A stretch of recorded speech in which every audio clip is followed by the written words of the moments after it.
Welcome back to the Helpful Gardeners podcast. We're back in our safe little studio. In the comfort zone. In the comfort studio. Last week, if you missed it, we were on the road at the Calgary Home and Garden Show. We had so much fun. So much fun. That was, you know what really I think was like the biggest change? So at the end of the day, I'm sitting at a table with you and we're talking about gardening stuff. Yeah. Easy peasy. It was staying on track with the commotion around us. Yeah. It's real easy to be dialed in here, right? Like doors are closed. Everybody knows it's like podcast is live. Yeah. But there, it's like that general hubbub. Yeah, there was a lot of hubbub at the home show last weekend. It was a very popular event. It's nice to see everybody so interested in gardening at this time of the year. Really I mean, we're all itching. I think one of the standout moments for me is we lost a prop. So I don't know why, but we had a picture of us as garden gnomes and it's missing. So either a fan took it home or it's still at the BMO Center. I don't know, but it's not here. So we're out there lurking. We have like a missing poster, like, you know, we're going to put it on a milk jar. Like we're going to try and figure out where this picture went. But hey, if you're a fan and you did take the picture because you wanted a souvenir, in no way, shape, or form are we offended. Send us a picture of our picture and we'll give you a shout out. Exactly. Yeah, if you needed a souvenir, we're happy. And huge shout out to the Home and Garden Show, to Kirsten, to Lucas, who all work for the Home and Garden Show. And then you, of course, myself, and definitely Caitlin and Joanna for our stage show. Yeah, that's right. We talked all about native plants. So if you made it out to that, I think we'll be sharing some footage from that talk as well. It was really informative and so much fun and really nice to see a lot of folks interested in native plants. And actually, I think this is going to be something that we're going to mention on the podcast coming up soon. But before we get into native plants, we're starting from the beginning because we're entering into spring season. Not quite yet, but coming up soon. And one of the most exciting things around this time of year is seed starting. And so we thought this week we would do a little deep dive into seed swaps because this is a concept I didn't really know a lot about. I'd never attended one. And we have a few that's starting in the city coming up soon in the month of March. So we wanted to give you an opportunity to learn more about it in time for those events so that you can go and check them out yourselves. So let's go into what seed swaps are, how they work, what to expect, how to participate. But I want to start with a fun fact. Okay. Canada's first Seedy Saturday. When do you think it was and where do you think it was? Not necessarily seed swap because seed swaps have been around for a long time. I think they were even in indigenous culture too. Seedy Saturday. Yeah, Seedy Saturday. I mean, zero indication you've given me here. So I'm going to say 1953 in Ottawa. Opposite side of the country. And 2004 Vancouver. Close, yeah. Actually, so in 1990, Roy Forster of the Dusan Botanical Gardens in Vancouver, shout out, hosted Canada's first Seedy Saturday. Guess how many people attended? 7. No, 500 plus. Can you, okay, next time you got to give me some guidelines for these guesses. It's Dusan Gardens. Yeah. Like, they are so high profile in Vancouver. Well, I know, but it's a first time event. People might not know. And back then, there was no social media. True. Oh, true enough. Yeah. Back in the night. That was before I was born. So, yeah. Well, rub that in, why don't you? I'd already been living in Canada for a solid year, but... Throw that punch, Brandy. It doesn't hurt. So what is a seed swap? So it's a community event where gardeners exchange seeds. They promote biodiversity and the local resilience because that's what's really cool is a lot of these plants were grown in Calgary at least a season. And then you go in and you can be like, oh, okay, the seeds, it's almost like the survival of the fittest. It's already made for our climate and you're sharing that and you're just continuing the growth cycles. Exactly. They've been vetted, for want of a better word. Yeah. And somebody has said, hey, I have a lot of these. And you go down onto the shop floor right now, which isn't a seed swap, it's retail. The amount of people in the seed department, the amount of people at the Home and Garden Show hanging around the seeds. Yeah. The excitement about it is something else. And then going to these events, you may find somebody. So I've referenced that lady before. I'll reference her again. Her name was Val. back in Montreal. And she was growing beans that like her great grandfather had grown because she kept saving them. Now, she didn't swap them. She didn't trade them. She was quite happy just to, she'd give away the plants and if somebody else wanted to keep them. But what a fantastic idea to go and see people and see what they've got. Find an heirloom. A lot of times, like somebody like Val, you'd be getting a story behind the seed. Oh, good point. So it brings more weight to it. You come and you buy seeds, and don't get me wrong, that's what I do every year. But I don't have a connection. Yeah. There isn't a personal connection. It's I like these, I will plant these, and off I go, and I'm happy. But that way, it's a community. Yeah, you know what I was thinking while I was researching this was who would be a very successful seed swapper? And I was thinking, you remember when we did that podcast episode on pumpkins? Yep. And those like biggest pumpkins and the competitions across the country? That's like dog breeders. Like I'd imagine you'd be like, this pumpkin won largest pumpkin this year at the whatever fair. Yeah. They would probably be super successful seed swappers, Oh, eh? I would absolutely. Like one seed would probably be like, because... Okay, so does it work like a currency? Like, is it like seed for seed? Like you've got 10 tomato seeds and I have 10 cucumber seeds and we swap? Or is that like a prestige where you come and you're like, I have 10 tomato seeds. I'm like, hey, you're going to need another 200 if you want my winning pumpkin seed. Maybe. I mean, and that's exactly what we wanted to dive into a bit today was like, how do these work? Because have you been to not necessarily like a Seedy Saturday, but like a seed exchange? No, I haven't. I'm actually going to my first one this year. I got invited to come down to Southview Community Center. Cool. And they invited me to come down because they wanted me to talk about growing from seed, successful growing from seed, and how to store seeds. Cool. So maybe they've exchanged and, you give me 20 tomatoes, but I only need to plant 10 this year. How do I store my other 10? Cool. What's the best way to do it? So I'm actually going to my first one. It's an evening, and they asked me to come down and do a presentation and invited me to hang out for the rest of the event. Cool. Yeah, so I'm going to my first one. So I'm excited. See, and Colin's been at this for how many years? Like, I mean, the fact that you've never been to a seed exchange. I mean, we keep bringing up how many years. Not since 1990. I know. But, and even here at Golden Acre, we had... I think you would probably consider it to be a seed exchange. We had the Calgary Horticultural Society come in and they did like a garlic event. So like we had growers coming in and they were sharing the cool kinds of garlic that they have. And I wish that I had spent a little bit more time because the problem with me is that I'm so scared to try, like, to just go in and see what it's like. I'm almost like the seed exchanges almost seemed like you needed to be at a level of prestige or a level of knowledge or experience level or whatever to be able to even attend them. Like it seems so elite. You're like, wow, you're so good at gardening that you've been able to harvest the seeds and now you can, you know what I mean? Like it almost seems very elite. So I've always been really nervous about approaching those kinds of events before. So I don't actually know how it worked at the garlic exchange. I don't know if you brought your own and what I know is that, that's a great thing is I genuinely believe you can go in as an expert level grower looking for a very specific seed, or you can go in as a rank amateur and you're going to be met with the same level of enthusiasm. Yeah. I mean, the whole gardening community, definitely finding like pockets of that everywhere, which is nice to see. And so what I did learn is that seed swaps are not all the same. Like you mentioned, there's some with beginners, there's some where they come from societies where it's a lot more like specialized, like African Violet Society or something like that, right? So some swaps are informal. Others have like organized tables and trading systems and lots of rules and whatnot. So typically what I found out is that you bring your own labeled packets of extra seeds to the event, and then you browse the tables where everyone's laid out their seeds. And then you select the varieties you want to grow and then take a packet or two of each, while also leaving behind some of your own seeds for others to choose from. So it's like a potluck.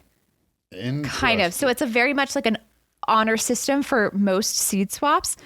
I know for some, and again, this is what I've heard from people. I know there are some. There was one in Calgary. I don't know which event it was. So I'm browsing the event, and there's somebody there who has, beans that were started before World War One, and they've been kept in the family since then. And you're like, oh my God, that is amazing.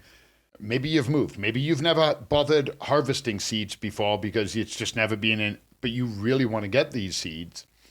Does it have to be trade, or can it also be cash? Oh, yeah. I mean, I think the garlic event that happened at Golden Acre was kind of cash. Yep. So people would bring in their stuff and then you could pay them. Yep. I think, and that's exactly it. It's sort of like, depending on what type of event, I would recommend looking into the guidelines because they can vary so greatly.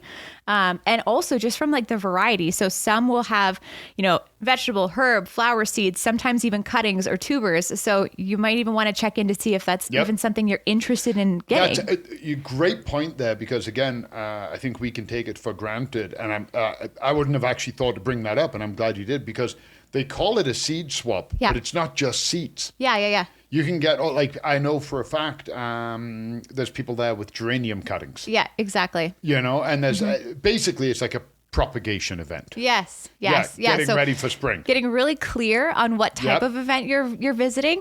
And then also, like you were mentioning, speakers and workshops. I mean, some of these seed swap events are huge, and they'll have tons of sort of side events going on that you can learn more about gardening. Okay, so how do you participate in a seed swap? What if you don't have seeds? Yeah. Right? Say you're me. I've never harvested seeds before. Do I buy a pack of seeds and then bring it? No. Buy them, cut them open. Literally, I know. But what if people do that, right? Because they're like, I'm just going to come in. Like, the honor system has to be... I guess so. We have to have some clear... right? Yep. If you're buying the seeds, putting them in, counting them all out, putting them in of packs of 10 or 20 or whatever you're doing, and then you're coming to exchange those seeds, and somebody is interested. Maybe you've got the green zebra tomato, and most of the people there don't know that that's around yet. Yep. So you're coming with a new variety, because they don't all have to be tested and true. Some people want new or crosses or hybrids or whatever. I don't see why that would be any less valid. Maybe you want to disclaim that. Yeah. Maybe you want to be like, oh, no, I purchased these. I love them, and I wanted more people to know about it. I gobbled them all up last year. I didn't keep any seeds. And people go, it doesn't matter. You're bringing seeds to a seed event. Yeah, and what you said is key there. There's still a backstory. Yep. It's not like when you're on Facebook Marketplace buying a car and they're like, one owner, and it's like had 15. And they're totally lying. like I would hope that you're still having some kind of genuine story behind it. If you cut open a pack of seeds and you brought it in, please disclose that, because you're playing with other gardeners, right? And do you want to get blacklisted from a seed event? I mean, if you ever need two truths and a lie, that's a good one. You're on the no seed list. Yes. There's also trading etiquette. So take only what you'll plant. Don't get greedy. I like that. Right? I like that very much. And then also ask about unfamiliar varieties. So much like you were saying with the zebra tomatoes, you want to ask and gain more information. What's cool about those events is the community aspect and kind of understanding, hey, how did these grow for you? What kind of tips do you have for me? What did they taste like? And sharing the knowledge between gardeners and being open to it, right? You don't want to go to a seed swap and be the know-it-all and be like, I'm the best gardener there ever was. Be open to learning. And don't go and be that person. So I'll go back to cite an example to the Home and Garden show. Yeah. And there's always a percentage of people, and I don't know what it is because I'm fairly outgoing. I'm not shy. But people come into the booth and, I'll see them and I go, hey, can I help you? And they turn around and leave. Oh. And it's like, say no, say yes. But, you came to an event where there are people who wish to speak to you. Yeah. How did you think this was going to go? Yeah. There's a level of expectation there for sure. If you're going to come, be prepared to engage, and just remember in an event like that genuinely is no such thing as a stupid question. Yeah. You're going to have people that have got their seeds and their planting instructions and their story and everything written down. And then you're going to have the people with the little Ziploc bag with 10 seeds that are like tomatoes. Yes. Right? So ask the questions, be prepared to engage. And as we know, as we are, most gardeners, they want to engage back. Yeah. True enough. True enough. We also want to make sure that when we're bringing the seeds that they're still viable. Yeah. Because that can also be a downer at a seed swap. So making sure that they're not too old / properly stored. So how do we properly store seeds? Let's just recap. Cool, dry location. Yep. Dry and cool is essential. Two things the seed needs to get going is warmth and moisture. Mm-hmm. I don't mind carrying them in that. I don't particularly like storing seeds in a Ziploc bag. Okay. And the reason for that is Ziploc bags, if there is any ambient moisture and they do start getting warm, they can act as mini greenhouses. Oh my gosh. So I've done this before where I've been propagating. I've needed to increase the warmth and the moisture on a plant, and I put a Ziploc bag over it as a greenhouse. Yeah. And then the moisture, you don't have to water it again. Humidity domes. Yeah. So I don't like storing in plastic. I prefer storing, those little, I don't know what purpose they have in the real world. Those little brown envelopes you get at like Staples and whatnot? Yeah. They're like an envelope, but they're, Yeah. I don't know, 3 inches by 1 inch or whatever the size. Yeah. They're perfect. Okay, Because great. paper will wick moisture away. Aha. So I like to store them in there. If you are going to store them in something that maybe isn't breathable, get one of those little desiccant packs. Okay, nice. And throw nice that tip. in, pull the moisture away, and then keep them somewhere nice and dark. I've got my plant cupboard, and I have a plastic basket that holds all of my seeds, and Easy. I'm good to go. Yeah. You know what? I was just thinking, I'm like, what happens if you brought like seeds that were already growing to a seed swap? You're like, I've done the work for you. They've already germinated. Do you think that would be allowed? I think you would run the risk of being one of the most popular people there. Oh yeah, I guess that's a guarantee, isn't Yeah, it? if you're bringing seedlings to a seed event. It's like bringing a gun to a knife fight. Everybody else is like, look at my little seeds. You're like, look at my seedlings. I'm like, I don't know. I mean, I think if I went into an event looking for something and somebody had a table of seedlings that they were prepared to trade just for seeds, and I was interested. If it's pumpkins and I don't want to grow pumpkins, it doesn't make a difference if they're started or not. Yeah. But if I'm into pumpkins and there's already this far up, you've shown me it's viable, you've shown me you know what you're doing, you show me you trust it, and you're still willing to trade for the same amount, Yeah. I'd be all in. I think like all in all, you still should be a little bit prepared for like, some disappointment because it is like honor system. And so there can be flaws and cracks along the way. And people can make honest mistakes. Exactly. Yeah. But you mentioned, going to a show and expecting to talk to somebody. Yesterday, you asked me if there is virtual seed swaps. Yes. And there is. Okay. They do exist. So like you mentioned yesterday, local Facebook groups, that's totally a thing. There's also websites like Seed Savers Exchange, which I think might be American. There's also like local gardening forums that you can look into. And then I didn't know this, but there's mail-based swaps where gardeners can send seeds to each other. So actually, Ellen from downstairs in our tree lot, she's actually part of a postcard community where they send postcards to and from. So she's been sending a postcard to and from the same person for like years. Like pen pals. Yeah, exactly. So so this one is like the seed version. Like how cool is that? Yep. We have a limited growing season, but anything that you can grow from seed and get through one season will grow in Calgary. Yeah. Maybe there's some crazy variety of tomato in Australia. Oh, true. Right? And you have a friend in Australia who's like, oh my God, I love these tomatoes. And they send you some seeds. And you're allowed to do that in the mail? My understanding is there are certain rules and restrictions. Absolutely look into it. The number one issue with transporting live plants isn't the plant or the seed, it's the soil. Oh, okay. Because that's where most of the pathogens live. Oh, yeah. You absolutely want to be certain that the plant you're trading, regardless of what it is not on a blocked plant. It's not a toxic or an aggressive plant that's going to take over. Mm-hmm.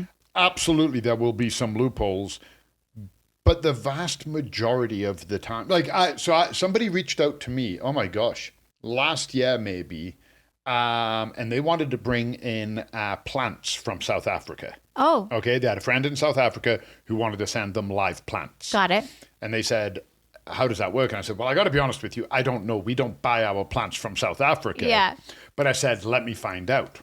So I reached out to one of our vendors and I said, hey, which government body is in charge of this? They emailed me back and said, this is the body that you want to look at. I went online. All of the information was available. Wow. So I looked into it, downloaded a couple of PDFs, sent it to the guy, and he got back and he said, wow, that is way more red tape than I was expecting.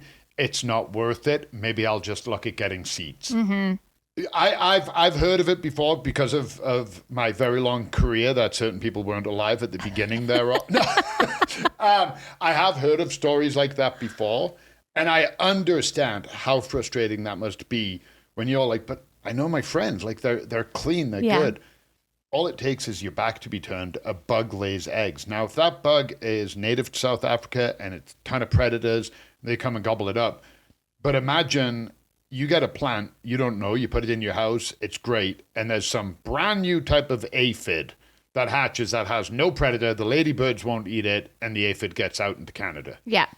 The damage you can do from bringing in one bug egg can be untold for generations. So I'm all about heavy restrictions, but seeds, I believe it depends on the plant that the seed will grow, but I don't believe there's too much in the way of restrictions on seeds. Okay, cool. So if you're interested in doing more of like a mail-based swap where like you don't have to talk to people, but you're still interested in doing seed swaps, that's something to look into. Let's talk about how to start your own seed swap. So say you're in a community and there's no seed swaps. So what do? How do you start one, right? So step one, gather people, right? You have to gain some traction. There's a reason why Seedy Saturday in Vancouver was so popular in 1990. They had a lot of friends. They were able to reach a lot of people and get a lot of people out there, right?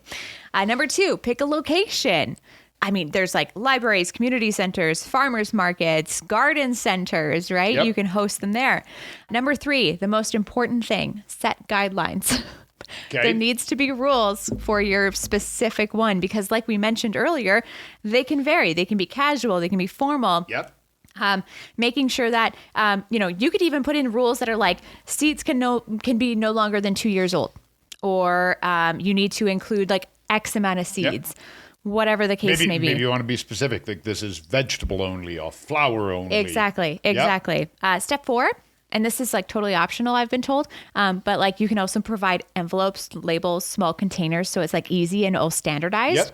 That can be awesome. And then number five, just spread the word, encourage on social media, reach out to your local media, all of that. Just like spread the word and get it out there. One other thing I would throw in, timing. You don't want to be like, we're doing a seed swap this March, and you want to release that in February because everybody's like, well, I didn't keep any seeds. True, yeah. So you want to, if you're planning on doing a seed swap in March 2026, you want to be telling people now. Yes. Because maybe what I would do, I'd be like, oh, I want to be part of that. Okay, this year I'm going to grow some green zebras. Yeah. And I'm going to go and I'm going to find something cool so I can bring something fun to trade. Yeah. So you want to make sure you give enough time for the people to go, oh, if I want to be a part of that, I need to start prepping now and move ahead with it. Exactly. I would also specify if this is your first seed swap that you're introducing to your community, is don't set your expectations too high because there are Seedy Saturdays across the country. They have been doing this for years. So the kinds of things that you're going to get at those events are going to be a bit more established because, like you mentioned, they're going to have the time to plant those, to grow the seed catalog. So just, and I'm sure you could, if you're in a small community that doesn't have one and you want to start one, I'm willing to bet if you reached out to an existing one and asked one of their volunteers, organizers, for some help and some guidelines, they'd probably help you. Yeah, absolutely. Let's quickly go over Seedy Saturday, which is happening in Calgary this March 22nd, a Saturday. Yeah. Thank goodness. Seedy Saturday on a Friday. Well, you could have a Seedy Sunday. Yeah, true. It still works. Oh, there you go. Yeah. It's from 10 to 3. It's free. It's at the Bowness Community Association. Oh, I know where that is. Yeah, right? Yeah, it's in Bowness. No. Stop. No, but I do actually know where it is. It's in Bowness. No. Yeah, promise. So it is part of the worldwide Seedy Saturday Sunday events that celebrate open pollinated seeds. Consider bringing cash. Here's something interesting. Lunch, snacks, and drinks will be available. That's how you get me out to places. Yeah, bring a food truck. Do they have face painting? No, sorry. Oh, maybe. Okay, here's the cool thing. They have exhibitors. So who do they have here? They have Alberta Native Bee Council. Oh, nice. ALCLA Native Plants. Breton's Flower Farm, Calgary Food Bank, Calgary Horticultural Society, the Rock and Alpine Garden Society. We have a Calgary Seed Library. I didn't know about that. Edgemont Scouts. The Scouts are in on it. Friends of Fish Creek Provincial Park Society. So Friends of Reader Rock Garden. I think we mentioned them on the podcast before. We've talked about Reader's Rock. Yeah. Yeah. Green Gate Garden Center is also going to be there. We've got, just like a bunch of, like, the list is just huge for the amount of exhibitors that are going to be there. So not only can you go there to swap seeds, but you can also go there to learn about local initiatives and societies and talk about gardening. And I love it. I like the diversity of that list too, because, you started, I think, or at the beginning of the list, whatever, a bee association. Yeah.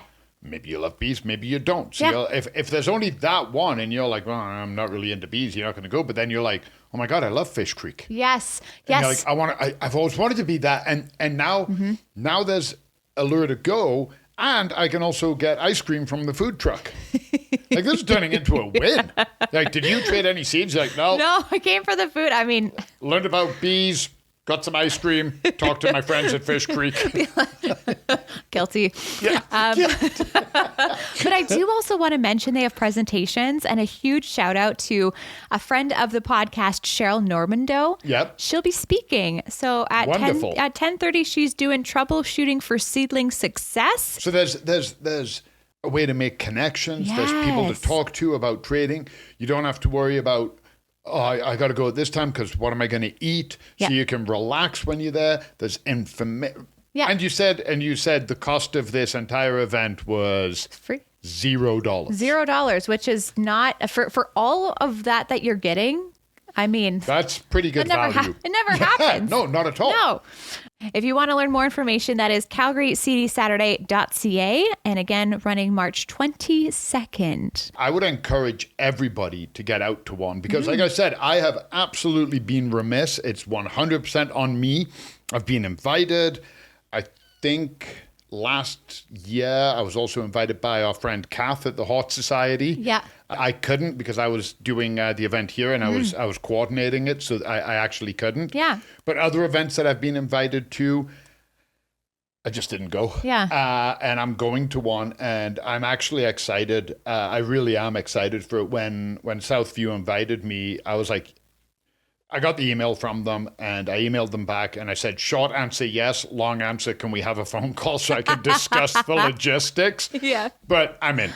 Yeah. And it's going to be a lot of fun. I'm going to get to meet a whole bunch of new gardeners. They might not be new, but they're new to me. I'm new to them. Mm-hmm. So I get to engage with some new people. I love community gardens. Mm-hmm. Okay. I love walking by. You see some people and they've got everything nice and shiny and new. And then other people are using whatever they can as a trellis and a stake. And I love it. It all works. Mm-hmm. So anything community driven when it comes to that, I fully endorse and support. I think they're wonderful. Exactly. And this is your homework, listener, to seek out some seed swaps in your own local community, whether it is a Seedy Saturday or something a little bit more smaller. I think you're going to have a good time. Yeah. I think this has definitely helped me with some of my fears, thinking that I don't have to be elite to join some of these events. So I will hopefully be checking out the Seedy Saturday in the Calgary area. So come out and join me. But I also want to know, have you been to a seed swap? What's the coolest thing you've grown from a trade? Oh, I like that. Right? That's awesome. Let me know. Let us know. It's not just me. Let us know in the comments below, and make sure you're giving us a follow so that you don't miss out on new content coming up, because spring's on the way. Like, this is like the best time to listen to the Helpful Gardeners podcast, right? We have lots of cool things to talk about in the coming months, so we hope that you'll continue to join us. Follow us on Instagram at the Helpful Gardeners Pod, and then head over to our website, goldenacre.ca/podcast, for a whole lot more fun over there. Until next week. Bye, everyone. Bye.